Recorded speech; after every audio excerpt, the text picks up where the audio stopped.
Good morning, good afternoon. I'm Sophie Lambin. I'm the CEO and founder of Kite Insight. We are a content curation organization that works with companies to ignite bold climate action. I'm also the curator of Debatable, which is the session you're going to be attending today. It's a great honor and pleasure to be joined by Fiona McGrath, who is the director of the Climate Pledge at Global Optimism. Fiona has kindly agreed to co-moderate this session with me, so please join me in welcoming Fiona. Hi, everyone. I don't know if I turn it on. Hello. Testing. Hello. Hey. Okay. Hi, I'm Fiona McGrath. It is so wonderful to be with you here on Tuesday of Climate Week. As Sophie mentioned, I'm director of the Climate Pledge at Global Optimism. Previously, I've worked in philanthropy at an NGO think tank and in government. So it's really exciting to be here for this debate today. Wonderful. So I also would like to thank the Climate Group for their willingness to jump headfirst in this innovative, albeit ancient format that the debate is. Now, you won't be surprised to hear that this format is really highly intentional. It's designed to create a safe space to disagree agreeably, as well as to surface the most pressing issues and dilemmas that are shaping our society and the economy. At its heart of the debate, there's a desire to move beyond binary narrative and truly understand the other side and build the other side of the argument and build that level of understanding and empathy that will give us ultimately the means to act together, which feels, in the times in which we live of extreme polarization and entrenched opinion, something that is really needed. And yes, as you will find, we will also want to bring a bit of humanity and joy in the room. So let's get into character. We'll have two teams, a for side, which I will represent, and an against side, which Fiona will represent. At the front, we have a rather intimidating, esteemed-looking jury members who will be invited to comment on what they heard in a way that is neutral, up to the point of the voting, obviously, and they will be invited to reflect on what they heard, what they thought was particularly poignant and salient in the points of the debaters, but also what the debaters might have missed. So please join me in welcoming and acknowledging Rebecca Henderson, Hita Lakani, and Sandrine Dixon-de Clève.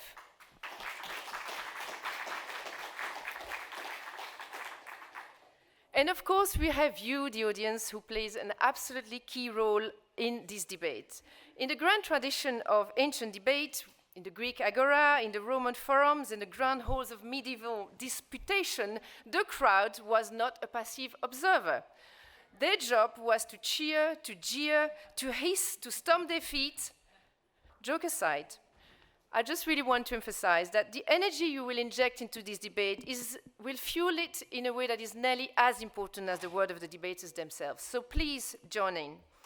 And don't hesitate to whoop and to clap when debaters make a good point and lean into the theatrics of the moment. No tomatoes, obviously. So let's begin maybe to clarify exactly what we are debating this afternoon. But maybe before we do that, Fiona, let's invite our debaters to join the stage. So please give our debaters a big round of applause. On the for side, we have Genevieve Gunter, Marcelo Béard, and Dr. Christine Dunlop.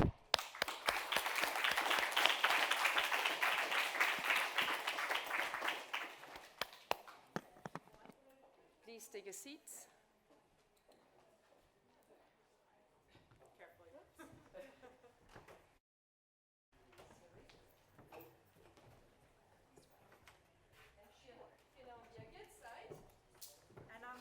Side, we have Aisha Siddiqa, Faustine de la Salle, and Phoebe Tickle. Welcome. The stairs are over there if you'd prefer. We welcome a clambering approach, but please be careful. Okay, come on, crowd. You have a role to play. Woo! There we go. Against side is already looking strong, I just gotta say. Hi. All right. So Phoebe will arrive in a minute, of course. So the motion today, let me just remind you, the 21st century leader is disobedient, which is obviously debatable. It's At the same time, a simple motion and slightly unsettling if our assumption is that the leader of the 21st century is indeed committed to a sustainable future. But we are in a time of multiple crises, and some would say timid leadership. So we ask ourselves, can only those who are willing to defy the rules deliver what's necessary today? Or will that breed chaos or lawlessness? Do different moments call for different kinds of leadership? Or do we actually even have the choice? Or is it already too late to cultivate disobedience in the right way? Now, I'm going to ask you, Fiona, to riff off that motion a little bit and share your perspective on why this is so relevant today. Yeah, thank you. And I'm so looking forward to our debaters. I have not yet made up my mind on this motion. But I've been reflecting a lot. I mean, obviously, we're all in New York for New York Climate Week. It's also the 80th UN General Assembly. Just this morning, the President of the United States addressed the members of the Assembly with a unique speech. I listened to about three-fourths of it, and there were a lot of I statements and a lot of requests for acknowledgement of things that are claimed to have been delivered. That is, the halls of that place, if you didn't listen to it, he also spent a lot of time talking about like the materials that were built of the UN. It was incredibly interesting and very strange. But the halls of that place were established and uphold a system that came after a great time of change in the world, a great time of discernment and pain and wars and loss. And through that, a lot of challenge, systems were developed. And I think the questions that we'll hear talked about by our esteemed panelists are, what are those systems? And what does being disobedient to those systems mean? And who are leaders today? And is it just individuals, or is it civil society? Is it people? Because we all know that leaders can say one thing, and most people and the leaders on the ground are doing something totally different. So I'm really looking forward to it. Again, my mind's not yet made up, but I'm so excited to hear from all of you and hear from all of you what you think. Because as Sophie mentioned, debates are an ancient art. The world has gone through so many evolutions. The Romans used this. There's so much progress that we've already made as humankind. And we are in a moment that the scales are imbalanced, and how we proceed and how we collectively have these types of conversations are what will make the difference. So, over to you, Sophie. Thank you, Fiona. That was brilliant, and I think you've just let enough for the debaters to debate. So thank you for this incentive. So let it be known that this motion is not a statement of truth. It's obviously a provocation.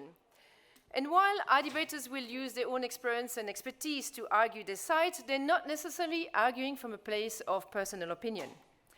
They have bravely agreed, and sometimes forcefully, to defend a specific position for the sake of the debate. Now, this requires a mix of intellectual agility, eloquence, creativity, I would even say courage and empathy. So please support them all the way. And when you listen to them, try to suspend whatever bias you might have yourself. Try to listen to the arguments themselves. What are they actually saying? Are they provoking you to think differently? What new insight might have been revealed? Are they making you smile or maybe even cry? So now to the house rule. I'll be quick. Each debaters will have strictly 3 minutes of speaking time. There's a clock here. No hugging of the mic. We will stop you after 3 minutes. If you don't stop, I'll slowly just inch my way towards you until I'm basically hugging you. They might want that. Yeah. Now, we will let you finish your sentence, but please stick to the time. After you have spoken each for 3 minutes, in pairs, you will come to the front. We will have the jury members who will come and reflect on what they heard. Each jury member will have up to 2.5 minutes each to reflect on what they heard. Again, the jury is not asked to choose a winning side, but to provide some useful words of wisdom, and also to provoke maybe the debaters to come for their final retort. At that point, debaters, we invite you to take good notes, because obviously you'll have to reflect on that, and you'll have 2-3 minutes together as a team to huddle and reflect on what your final rebuttal might be. At that point, the emotions run high, the gloves come off, and each team will then have 1.5 minutes to come up with the final points to clinch, hopefully, their victory. This is at the point at which you, the audience, have a big part to play. We will use our incredibly technologically advanced zero-carbon method of clapping. And obviously, this is the point at which Fiona and I will make the final call.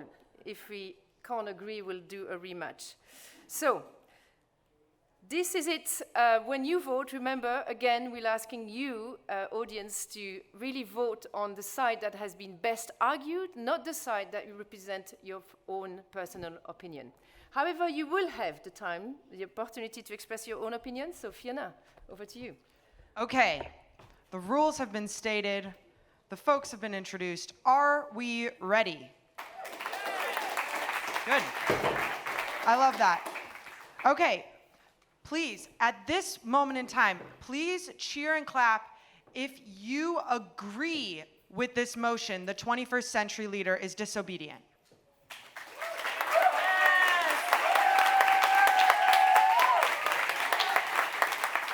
Wow, okay, please clap if you disagree with this motion, the 21st century leader is disobedient.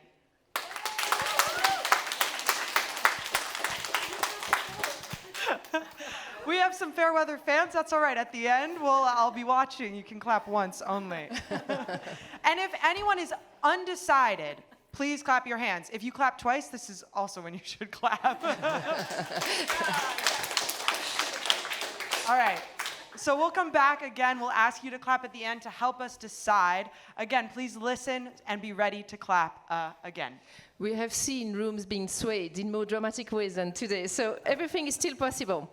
And I spotted Sandrine already clapping, which that's supposedly come later. Anyway, first 2 debaters up. Oh, did she? Okay. All right, so on the 4 sides, we'll have Genevieve Gunther, who is the founding director of End Climate Silence. Genevieve, please stand up. And then, fun fact for Genevieve, before her current work in climate, she used to dance with the New York City Ballet. Quite something. Please join me in welcoming Genevieve. And on the against side, we have Aisha Siddiqa, who's the founder and executive director of the Future Generations Tribunal. Woo! A fun fact, which I could barely believe this when I read it, is that you can recreate any meal you have had after eating it once. At least once. That is... Thanks for being here. Aisha, just come close to Genevieve without intimidating her too much. But here we go. Stand next to each other. Yeah, okay. I'm going to hug you so that, you're not. Okay. All right, the clock is here, Genevieve. Okay. You ready? You stay close to the mic, and off you go. Good luck. As much as Donald Trump seems like the embodiment of disobedience, flouting international norms and just acting from his id, this idea is actually incorrect. Donald Trump is the obedient lapdog of fossil capital. However lawless, unscientific, disruptive, disobedient, and crazy Donald Trump may seem, he and his authoritarian ilk are united in one objective, in obedience to one law, that of sustaining the assets of fossil capital in the face of climate breakdown. Now, fossil capital has been associated with the rule of law and orderly markets over the course of the 20th century, but that is no longer the case. Climate change is not only the biggest market failure imaginable, it is also a direct threat to fossil capital because decarbonizing our economies, actually phasing out fossil fuels, will strand potentially over $100 trillion in fixed and liquid capital that relies on the production of coal, oil, and gas. These assets include all the world's infrastructure for extraction, storage tanks, refineries, miles of pipeline, half of all supertankers crossing the oceans, international railroads and long-haul trucks that drive fossil fuels around on land, all the machines in combustion, including all of our gas stoves, our internal combustion engine cars, and our boilers, and stranding these assets, which are themselves worth tens of trillions, would cause cascades of devaluation into steel and cement, in turn shocking manufacturing and construction. And then, of course, there are the airports and the hotels and all the tourist circles built around them. All of that liquid capital would evaporate too. Even more radically, much of the capital in the financial system would also disappear.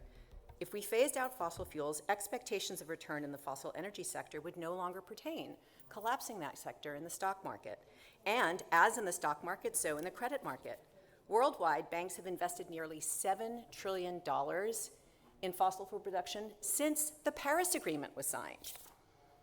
If the fossil fuel economy came to an end, those banks would never see their loans repaid, and this would create a crisis that would make 2007 feel like a pothole. So how much would be lost? One study puts the sum of the monies to be stranded for halting warming at 2C at $4 trillion.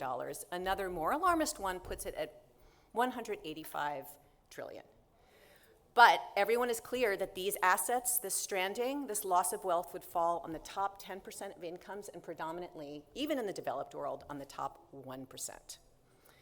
Whatever the final amount, the bottom line is clear. Global decarbonization requires a massive, fundamental reorganization of our economy. And that is why true leadership in the 21st century, leadership that acts to the benefit of the majority, not the few, will devote itself to this reorganization. Allowing the world to be destroyed, I don't think I need to tell anybody here what tipping points we're facing. If we cross the line of 1.5 degrees Celsius, we can talk about that maybe in the second round. Allowing the world to be destroyed is not leadership, it is plunder, it is a species-defining crime against humanity. That's why 21st century leaders must be disobedient to the hegemony of fossil capital so that we can phase out fossil fuels and allow a net zero economy to grow that will enable the continuation of the human adventure on this planet. Thank you. Great. Thank you, Genevieve. Thank you so much, Genevieve. I think what I took out from your intervention is the word must be. And I'm an indigenous woman. I make up less than 5% of the world's population. My people in every corner of the world have been failed by leaders who are elected, who aren't future leaders, who are present leaders. I'm also part of the generation that is going to inherit the climate crisis. As far as I've been alive, our world has been in crisis.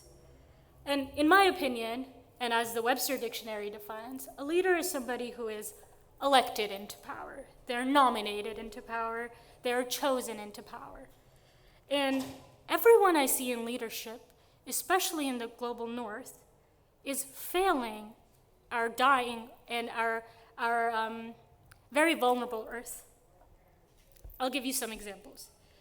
In 2022 alone, governments worldwide poured $7 trillion into fossil fuel subsidies, and that is 7.1% of the world's GDP. That is 7.1% of your and my money that went into climate breakdown.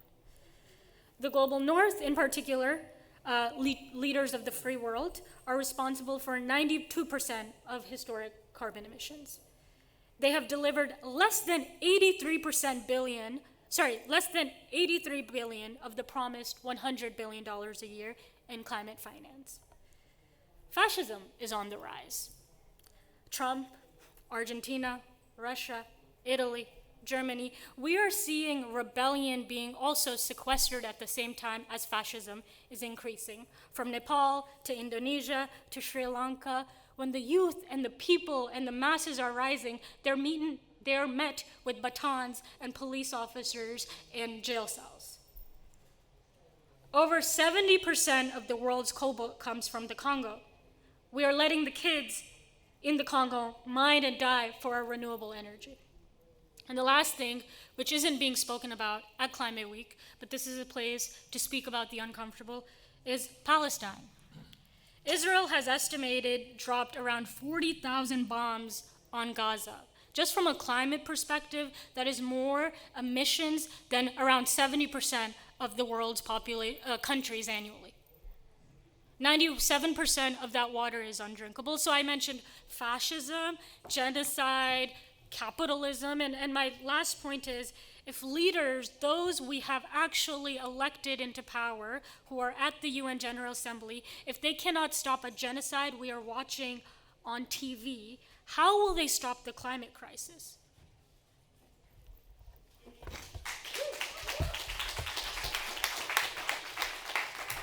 You're sitting there. Well done. And the third debater arrived. Phoebe, welcome. Thank you. So, yeah, please sit back down. So, in essence, Genevieve, I think you argue that the power balance in the fossil fuel industry is such that only disobedience can shift the system. Correct. And Aisha, thank you. You argued that disobedient a bit to what? We are already failing. More or less. It's hard to summarize such a great statement. So, next side now, second pair up. On the next side, next up, we have Marcelo Bear. Marcelo, who is Senior Advisor of the World Business Council for Sustainable Development and Special Envoy for the Bioeconomy for the COP22 presidency. What did I say? Oh, gosh, COP30. Please, thank you. And Marcelo is paying attention. So, fun fact. Marcelo has a secret talent that could take him from debate to the circus.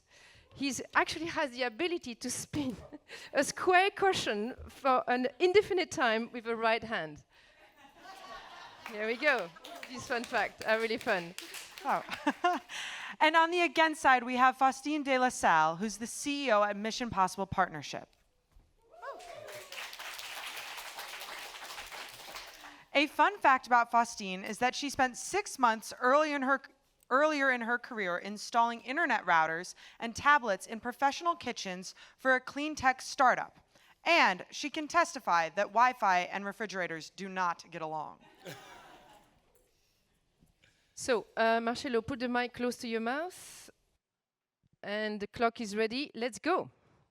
Thank you so much. Thanks for everyone. Thanks to my debaters as well, for my colleagues. I had the pain to listen this morning to Agent Orange, who was addressing the audience at the UN and was speaking against immigration. And that gave me the perspective that I should address today, supporting disobedience, remembering an ancient book from a French anthropologist called Pierre Clastres, that wrote about societies who are against the state. It's not that they are underdeveloped, it's that they understood development and they want, even so, to go against the format of the state. And the society that he studied a lot is a society that is there. It's in Brazil, it's in Paraguay, it's in many countries in Latin America. They are called the Guarani people. The Guarani people, there are over 5 million people nowadays. They've been thriving in many ways. And the thing about the Guarani leadership is that the leader could be a he, could be a she, can never state that he's the leader. He must support everyone, he must help the village, he must take water, he must make pottery, she must help everyone, but never state that because they know that they are doing what they're supposed to be doing, not that they are doing that for the benefit of, or they're being benefited by being a leader. So disobedience and the fact that leadership goes beneath and not top of society is something unique from Guarani culture. And that is the reason why I think it's no coincidence that when the COP presidency decided how to address what we should be doing in November this year and how can we connect globally everyone, they used the Guarani word mutirão. Mutirão is a Guarani word that stands for collective action of those who know what they should be doing. They don't have to be told that we must curb emissions down. There are 42 million gigatons going every year on Earth. We are chopping down 10 million hectares of forests in order to produce 100 trillion GDP. We know what we should be doing. We should be curbing emission down, bringing nature back, and connecting finance to the right things and not to the wrong things as we are doing. So disobedience is not about not doing what is right, it's about knowing exactly what you should be doing and how you can do to help the process. So I think I don't know how many of you are attending Belém and COP this year. If you are, please raise your hands. If you're not, please think about raise your hands, because that's what disobedience will be all about. Connecting everyone on the same global movement that will help us to bring emissions down, bring nature back, and avoid inequalities. Thank you so much. Woo! Well done.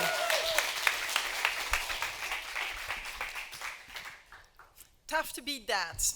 I wouldn't try to argue that there's no systemic, profound changes that we need in the system today. But we live in an increasingly polarized world. And disobedience today can just trigger the reverse of the change that we want. Disobedience can create conflict, can create resistance, and can slow down the progress that we want to make on topics like climate and biodiversity. I'm French. We know a thing or two about political and social conflict.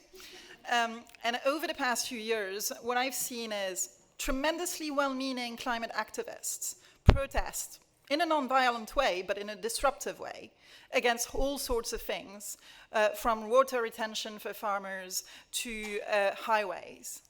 And that has led to violent conflict with government, violent conflict with opponents, government actually labeling them eco-terrorists, and today the environmental agenda is at the very bottom of the priority list of our pseudo-government. So I don't think the 21st century leader should be disobedient. I think it should be courageous, should be clever, should be collaborative. Courageous to set a high ambition and stay true to that high ambition, whatever the headwinds. Clever to astutely work the system to achieve its goals. And collaborative, because we need to collaborate across policy, business, finance, civil society to achieve what we want to achieve. And think about some of the leaders who have made the biggest progress in the last few years. Cristiane Figueres as the architect of the Paris Agreement. Arsenio Dominguez, you may not know him, he's the Secretary General of the International Maritime Organization, and next month he will set the first global carbon price ever for the maritime industry, with all countries, except the US and Saudi, actually bought into it. That requires an incredible level of courage, collaboration, and astuteness. Think about business leaders. Andrew Forrest, CEO of Fortescue, has his first ever ammonia-powered ship next to here in the New York pier. We see Chinese leaders like Lei Zhang, second biggest wind turbine manufacturer in the world, whose vision is green molecules are going to be the new oil. They're fundamentally reshaping their industry. So the 21st century leader should be courageous, should be clever, should be collaborative. And what all of those examples show is that those leaders don't break the rules, but they bend the rules enough to make an impact right now. Right on cue. Well done, debaters. So, Marcello, I think you are arguing that disobedience means a different kind of selfless leadership and maybe more decentralized power. And that's what the time we are in demands. Faustine, thank you. What I heard you saying is that disobedience may slow down the exact systems that we may need to scale progress at the pace that's needed for our world. And being savvy, clever, and courageous within those systems can lead to the change that we need now. Wonderful. So, third round, final, last but not least, final round. So, to bring us home, Kirsten, you ready? Next up, we have Dr. Kirsten Dunlop, the CEO of Climate Kick. Please welcome me in joining Kirsten. Fun fact about Kirsten, well, she paid her way through university by herding cattle on a horseback. And one of my team members said, what has Kirsten not done in her life? Welcome, Kirsten. And on the against side, we have Phoebe Tickle, the founder and director of Moral Imaginations and Renaissance U. Please welcome. Incredibly, and I don't know if I quite understand this sentence. Phoebe recently appeared in the Danish national newspaper as somebody who comes from the future. Kirsten, you ready? Just adjust the mic to your height. Okay. Okay, clock ready. So, I would certainly want to agree violently with the need to do profound systems change and with the possibility that anyone arguing for disobedience could be at risk of being accused of pointing to the one man over there who is doing that en masse. But I would want to dig in a little bit thoughtfully. What does disobedience mean? It means the refusal to obey the rules or to obey someone in authority. Obedience is a paradigm born of a feudalist system that makes subjects of us, the system that dominated most of our world until the Industrial Revolution. And the Industrial Revolution adopted that to make us into productive units of efficiency, where obedience matters very much if you're going to be part of an efficient system, and consumerist economy encourages us to be obedient in a socialized way, to follow others, to make sure that you keep up with the Kardashians and stay out there, consuming to your life's end. So the question of becoming different, of creating the possibility of difference, is so often born by the act of disobedience, civil disobedience, to call into question, to spotlight, and to call for a social progress that considers the possibility that the authority and the rules, as Genevieve indeed was saying, may not be the ones we need. That disobedience is an act of creating space, of space-making, of challenging injustice, as Aisha was talking to, of making us aware that we may not and should not and cannot afford to blindly accept our future framed in the rules and institutions that we have now. And indeed, every single institution that we have right now based on rules is being wormholed. So civil disobedience, leadership disobedience through collective action, as Marcelo is talking about, is a tactic for the weak. And in what we face, we are all weak. So if we take a long view of a 21st century leadership, we are looking at polycrisis, at climate breakdown, at biodiversity collapse, at pollution, at profound injustice, and a combination of some of the most uncertain, volatile, unknown challenges we have ever faced as a species, maximized by the way in which AI is deep coding us into compliance and obedience. We need our wits about us. We cannot blindly accept that. We need to find a way to bring that system around and build common knowledge. Someone like Audrey Tang, who was with Phoebe and I yesterday, who has built with the Sunflower Movement a sustained, systemic action of civil disobedience to remake the rules in favor of justice, of common knowledge, and of transparency.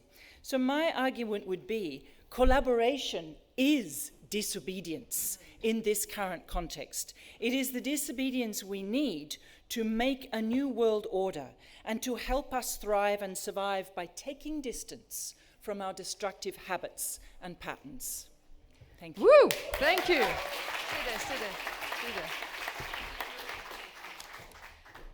Amazing. Phoebe, you ready? You want to adjust the mic? Yes. Thanks. Hello.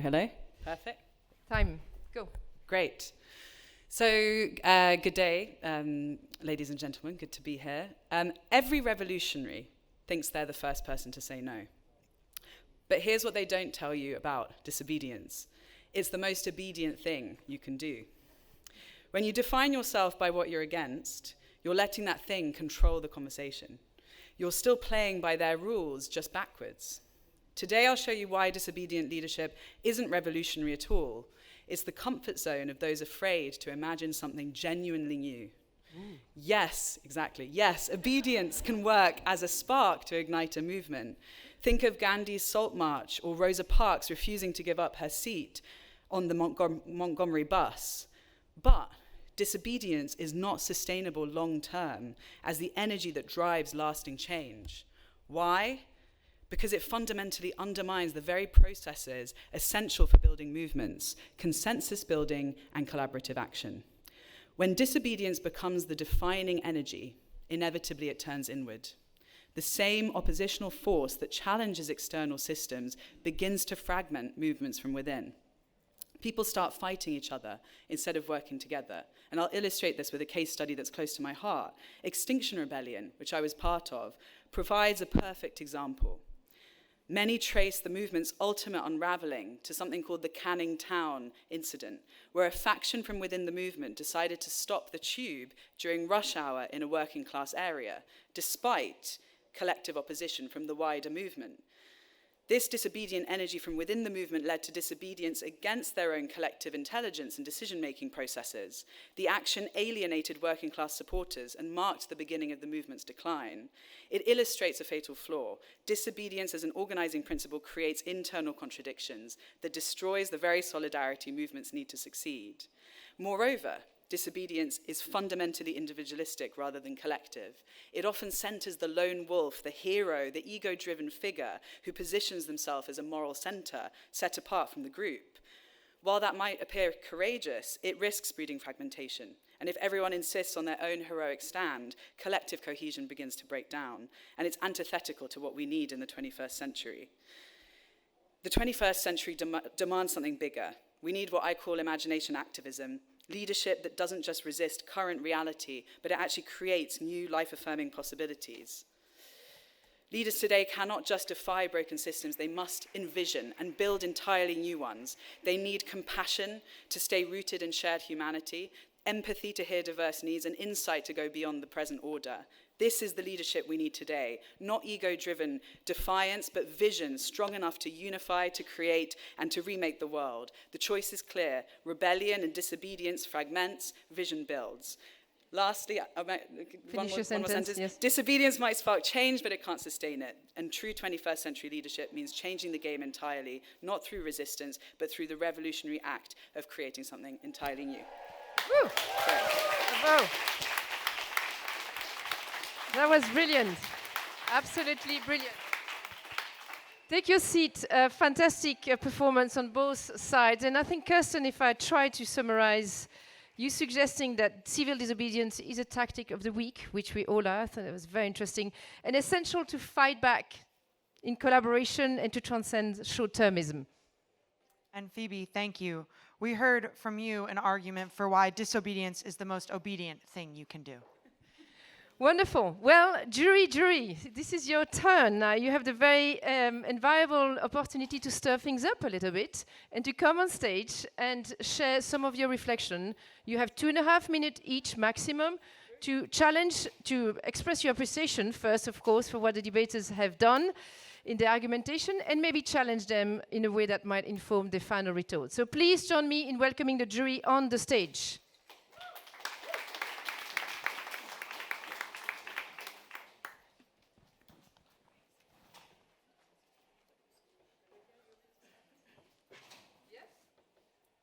So first off, Rebecca Henderson.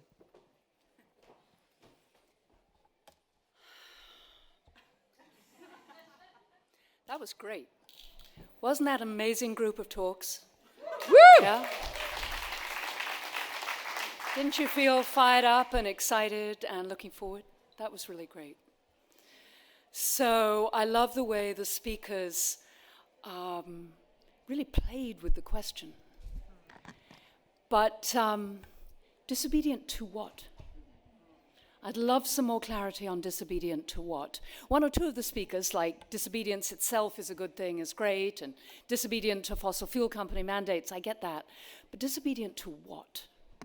And I say that because we have to act and we don't have much time. And so I would suggest one of the things we need to be disobedient to is the voices of fear inside ourselves. So I don't mean to be overly heroic in saying this, but I found myself recently at a small lunch party, and people started talking about whether they would be willing to go to jail. And I thought, well, no, definitely not. And then I thought, well, you know, I'm kind of old. I've had a fantastic life, and if I don't go, then who the heck's going to go? So okay, all right. I really hope not, but maybe. disobedience to the voices that we have internalized, which you, Kristen, spoke about so strongly. Can we be precise? I would challenge both teams to be precise. What do they want us to do? Who do they want us to change? How do they want us to change them? I think that's my overwhelming response. And then I want to say, obedient to what? And you talked about obedient to the sense of service we all have. But can we take the risk to be obedient to the deepest part of ourselves that know there is no time, that know that we need to act in completely different ways, that we dare to talk in public to the voice of our Indigenous friend, to the massive failure of the strategies of the last few years, and I include myself. 20 years working on climate change, and I now learn that much of what I said was alienating, patronizing, and useless. Now, I still think I wrote a good book. I still think it has some good ideas, but can we really focus on what went wrong and have the courage to say, the whole civilization is coming apart?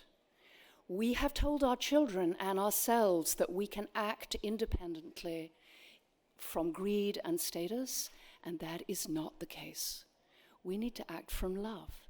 And who has the courage to say that in person, in public? I'm trying to find it myself, to stand up in front of groups of CEOs and, thank you, students, and say, we need a different way of being. We need to be disobedient to the old structures. Thank you very much. Woo! Thank you. Thank you. Thank you, Rebecca, for such a thoughtful intervention. Hita, 2.5 minutes. Thank you. And thank you, Rebecca, for those really, really lovely words, and to all the debaters. I think I will, on some parts, concur with what Rebecca has also mentioned, is what are we talking about when we say disobedience? We've heard all different kinds of arguments right now, and we've seen that we actually, through the arguments, while we are saying the leader is disobedient, we're actually asking them to be disobedient. And the against, while we're saying they're not disobedient, in a different way, we're also asking for change from within. And I think that is exactly what we need. We need to definitely, we talk about reimagining systems, we talk about rethinking the world. But what we need to do is reacting the way that we're acting currently. And that's not happening. We're still only talking about it. The action is a very, very small part of this. And I think this is where, from my years of working with young people, and when I got into the movement, I was a young person, now on the outside of it, you can see radicalization there, and you can see brilliance of ideas, you can see change coming from the ground up, which eventually either gets swayed into current systems or gets forced into being a certain way or gets just squashed out because it's too radical. So I would try and want to rethink on what are we saying when we say disobedience, rethink on what are we saying when we say you need to be obedient or follow certain world orders, and also rethink on what we really want to do when we want to get there. Because if we are not clear of where we want to go, no idea of obedience or disobedience is going to lead us there. So definitely having some amount of clarity, and then the willingness to change, the willingness to make a difference, and the willingness to really sometimes say things which might stir up a little uncomfortable truth in the audience or with the people that you're talking to, because we're way beyond pleasing people. We're way beyond times where we can, say things just to make ourselves look good. It might help in the short run, but it's definitely not helping the movement that we're trying to build. But I think brilliant arguments on both sides. I can't wait to hear on what the audience wants to decide on this. Thank you. Thank you so much, Rita. Thank you. And last but not least, Sandrine Dixon-Leclève. Thank you to both sides for having debated so brilliantly. What we all came into this room wondering was, how does this play out in reality? And I think that's the key question. Some of you have unpacked what that looks like in reality, but I'd like us to think about, if we walked out of these doors, what would, to Faustine's point, courage versus disobedience be? The linguistics are muddled, and they have been for quite some time. The conversation now also is it about ourselves? Is it the inner shift? Or is it around a broader collective systemic shift? And I haven't really seen that nuance, although there has been some mentioning of both. I've just come out of a high-level ministerial meeting inside the UN where a minister has talked about the poison of me first. Is that what we see as the orange agent being disobedient, or is it exactly the antithesis of the disobedience that he is showing? And that is a question that we all need to ask ourselves. Is the obedience moving into a feudalistic tech bro feudalism that we have upon us, or the leadership that we see before us? Or is disobedience actually truly shifting the ground from under us, reminding ourselves that some can be more disobedient than others, that some are much more in shackles than those of us who are speaking as Anglophiles or from the Western world that are not in a much more dire situation for being able to speak out. And so let me finish with this thought around shifting from the poison of the me first, and the thinking around the broader inner and outer. It is a shift from the me to the we. It is a shift from the collective, from the individual to the collective. But it is also a shift from the ego to the eco. So what does that look like specifically as we unpack the question of disobedience? Wonderful. Thank you. Thank you. Thank you, Sandrine. Thank you so much, jury members. Wow. So brilliant, brilliant from our jury. We heard, I would sum it up into kind of three buckets.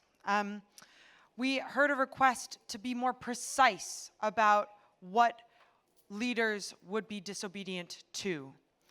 We heard our jurors talking about internal disobedience to one's own consciousness or fears, and disobedience to systems that exist externally. And then we heard a request for our debaters to think about, what does this look like in practice? What does courageous leadership look like when you step outside of this room? What does disobedient leadership look like when you step outside of this room? Anything to add, Sophie? Nothing to add. Brilliant. Great. So we will now give you, debaters, 3 minutes to confer as your groups, so our against side and our for side, and then you will be asked to share final thoughts as a group. And while you do that, you'll have 3 minutes to huddle, and this will be your last chance to convince us about your argument and cinch the victory. It hangs in balance. The clock will start now, please, at 3 minutes. And while they do that, audience, we encourage you to turn to those sitting next to you and talk about what we've heard today. Talk about what was missing. Where are you landing on this? See if you are ready to vote for a side. Speak among yourself. Okay, I'm getting the head sign, the hand sign that it's time to, sorry about that. We all get carried away in those discussions. So we're going to have each team coming back to the front. To switch things around, we'll start with the against team doing the final retort. Who is coming on the against team? All of you? Oh, Kirsten? Okay. We start with the against. So that's you. No. Oh, sorry. Oh my God. Oh my goodness. I'm so sorry. We've won. No, you start. Sorry.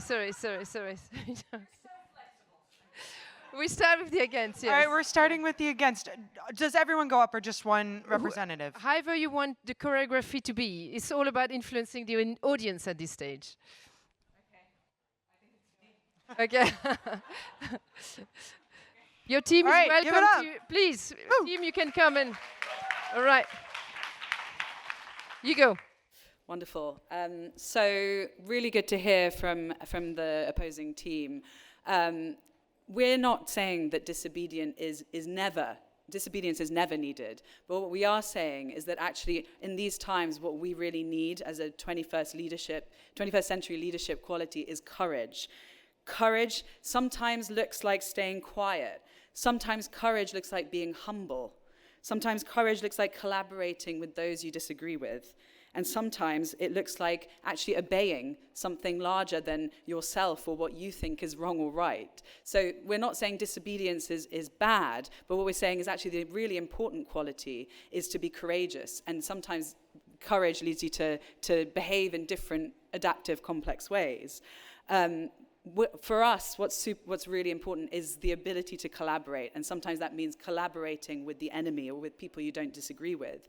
When you look at history, you can see this works. The Montreal Protocol didn't come from rebels tearing down a system, but from visionary leadership that united 197 nations to protect the ozone. South Africa didn't escape apartheid through disobedience alone, but through Mandela's vision that turned former enemies into partners and built a new reality. He had the vision to build a new reality. He understood that you have to pair principled disobedience with profound need for connection to the wider system.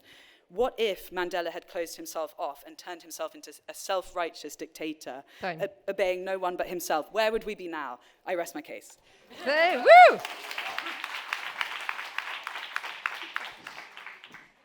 Adjust the mic. So I think we're at risk of saying exactly the same thing. However, I think too much of anything in extremes is a bad thing. So I want to put this in context. What are we saying disobedience to? To what end? For what purpose? The context in which we are in is one of extreme volatility, chaos, confusion, injustice, crisis. Disobedience is a move. It isn't necessarily inherently an individual act, nor a selfish act, nor an act of a hero. The examples we cited, the Muchirao, the Guarani, the Audrey Tang, these are collective actions of disobedience, leadership expressed through disobedience. So one of the things we really want to put forward is this is one of the most important capacities, capabilities, and ways of relating to existing systems, the hegemony of fossil fuels, the deeply, deeply veined roots of vested interest threaded through our societies, holding us in injustice. Being able to consistently practice together with love, with collective action, the move of questioning, of asking for something different, of creating a space of inquiry, of demanding or seeking or building collaborative action around justice and injustice to justice. That is what we are arguing for. We don't want only disobedience as the only form of leadership, but the capacity to acknowledge that we are in Gramsci's state. The old world is falling apart. The new one is not yet here. In the interregnum, monsters are born. And in that space, we need to be able to see them, name them, and give ourselves permission to engage. Woo! Wow. Amazing. Amazing from both sides, both debaters, fantastic final retort. So, the moment of truth, remember audience, you are asked to vote for the side that you felt was the most compelling in putting the argument forth, not your personal opinion. I know it's going to be hard. But we have to choose a winner. So, if you think the against team won you over, please clap.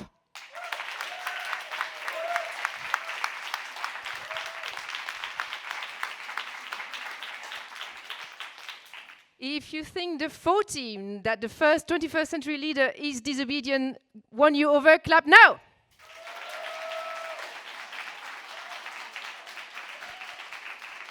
All right, so I think we need to do a rematch, but you have to express yourself. I think there's a fair amount of double counting, but it doesn't matter. We just need a winner. All right. If the against team won you over, hoot, holler, clap. Yeah.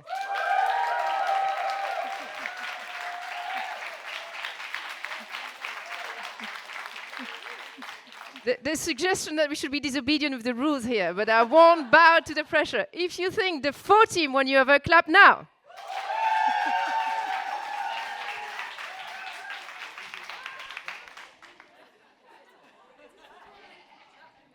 Yeah. Yeah, I think it is a tie. Do you agree it's a tie?